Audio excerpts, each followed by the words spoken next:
জেলায় রক্তের চাহিদা মেটাতে এবার হাসপাতালের সাফাই কর্মীরা হাসপাতালের ব্লাড ব্যাংকে রক্তদান শিবিরের আয়োজন করলো। ভোট ঘোষণার পর থেকেই জেলাতে বিভিন্ন রাজনৈতিক সংগঠন ও স্বেচ্ছাসেবী সংগঠনের রক্তদান কর্মসূচি একরকম প্রায় বন্ধ। ফলে রক্তের চাহিদা ক্রমশই বেড়ে চলেছে এবং রক্তাভাব দেখা দিতে শুরু করেছে হাসপাতালগুলিতে। তাই সমস্যায় পড়তে হচ্ছে হাসপাতাল কর্তৃপক্ষকেও। তাই সমস্যা মেটাতে এবার হাসপাতালের কর্মীরা রক্তদান করলেন হাসপাতালের ব্লাড ব্যাংকে। রক্তের চাহিদা মেটাতে শনিবার পশ্চিম মেদিনীপুর জেলা মুখ্য স্বাস্থ্য আধিকারিকের দপ্তরেও একটি রক্তদান শিবিরের আয়োজন করা হচ্ছে।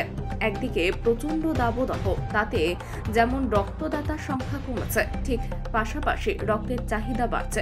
আর সামনে ভোট থাকায় রাজনৈতিক দলগুলি রক্তদান শিবিরের আয়োজন করতে পারছেন না, বিধি নিষেধের গেরোয় পড়ে।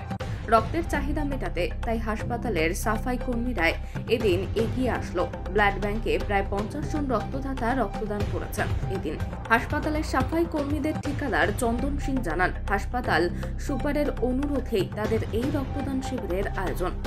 কেন মানে আমাদের অ্যাডমিনিস্ট্রেশন আমাদের যিনি medical superintendent cum vice principal doctor Jayanta Raut, উনি আমাদের বললেন যে এই ধরনের একটি ক্যাম্প করার উদ্যোগ নিতে। কারণ আমাদের ব্লাড ব্যাংকে এখন যে ক্যাম্প হওয়ার কথা থাকে সেই তুলনায় আমাদের ক্যাম্প অনেক কম হচ্ছে। কারণ আপনারা জানেন যে ইতিমধ্যেই নির্বাচন ঘোষণা হয়ে গেছে।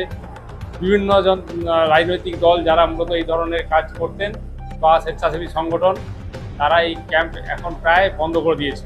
খুব কম ক্যাম্প হচ্ছে। তীব্র দাবদাহে, আমরা জানেন 45 ডিগ্রির উপর এখন টেম্পারেচার। এই তীব্র দাবদাহে মানুষ রক্ত দিতে খুব একটা রাজি হচ্ছেন না। পাশাপাশি আমাদের রক্তের সংকট প্রচুর দেখা দিয়েছে। তাই জন্য আমরা আমাদের সমাজের বিভিন্ন স্তরের মানুষের মতোই আমরাও চাইলাম যে আমরা এর সঙ্গে অংশগ্রহণ করি।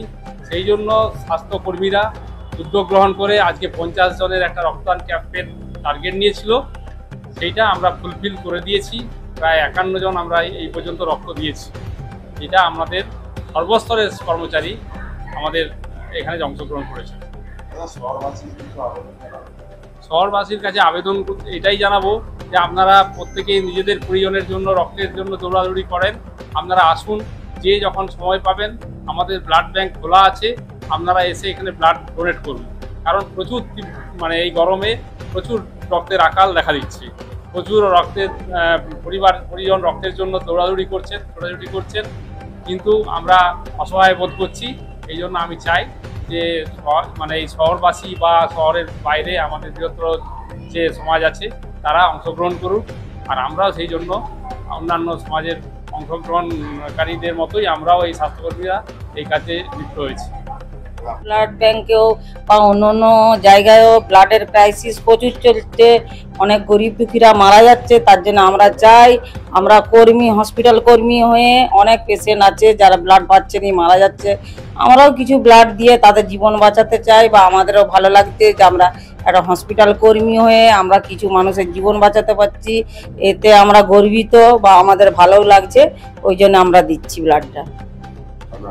ঝুমা মান্না। এখানে ব্লাড ব্যাংকে তো ব্লাড ক্রাইসিস চলছে, এর জন্য অনেক পেশেন্ট ব্লাড পাচ্ছে না, বিনা ব্লাডে মারা যাচ্ছে। আমরা যদি কিছুটা সাহায্য করে উপকার করতে পারি, এর জন্য আমরা দিয়ে খুবই গর্বিত। এর জন্য আমরা এর আগে 10 বছর আগে দিয়েছিলাম, সেটা পার্টির তরফ থেকে দিয়েছিলাম। এটা কর্মী হিসাবে দিলাম, খুব ভালো লাগছে দিয়ে আমাদের। আমার নাম সন্ধ্যা রানা, কর্মী।